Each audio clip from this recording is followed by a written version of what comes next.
అక్కడి నుంచి ఎవరో వీడియోలు తీశారు ఇంకోటి అన్నారు. మా వైపు నుంచి అలాంటిది ఏం జరగలేదు.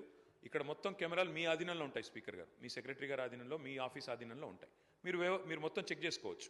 అలాంటిది ఏమైనా జరిగిందా, జరిగితే మా సభ్యుల వల్ల జరిగిందా, లేదా ఇక్కడ ఉన్న కెమెరాలు ఆ ఏజెన్సీ ఎవరైతే నడుపుతున్నారో వాళ్ళ వల్ల జరిగిందా, ఏ రకంగా జరిగింది మొత్తం చూసుకోవచ్చు.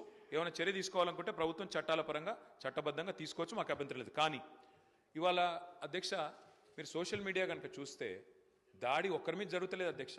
ప్రధానమంత్రి నుంచి మొదలు పెడితే, ముఖ్యమంత్రుల నుంచి మొదలు పెడితే, మాజీ ముఖ్యమంత్రుల నుంచి మొదలు పెడితే అందరి మీద, ఎమ్మెల్యేల మీద, మంత్రుల మీద, స్పీకర్ల మీద, అందరి మీద వ్యక్తిత్వ హననం చేసే కార్యక్రమాలు అన్ని వైపుల నుంచి జరుగుతున్నాయి. దీనికి ఎవరు అతీతులు కాదు, ఎవరు పునీతులు కాదు అధ్యక్ష. ఒక పార్టీ ఏం లేదు. నెహ్రూ గారి టైం నుంచి మొదలు పెడితే ఈ రోజున్న నాయకుల దాకా అందరి వ్యక్తిత్వ హననాలు జరుగుతున్నాయి, క్యారెక్టర్ అసాసినేషన్ జరుగుతుంది. దీనికి అందరం బాధితులమే. ఇందులో ఎవరం కూడా పునీతులం కాదు, ఎవరం అతీతులం కాదు. కాబట్టి దయచేసి నేను కోరేది ఇది అన్ని పార్టీలో రావాలా. ఇదేదో ఒక పార్టీ వాళ్ళు చేస్తున్నారు, మిగతా వాళ్ళందరూ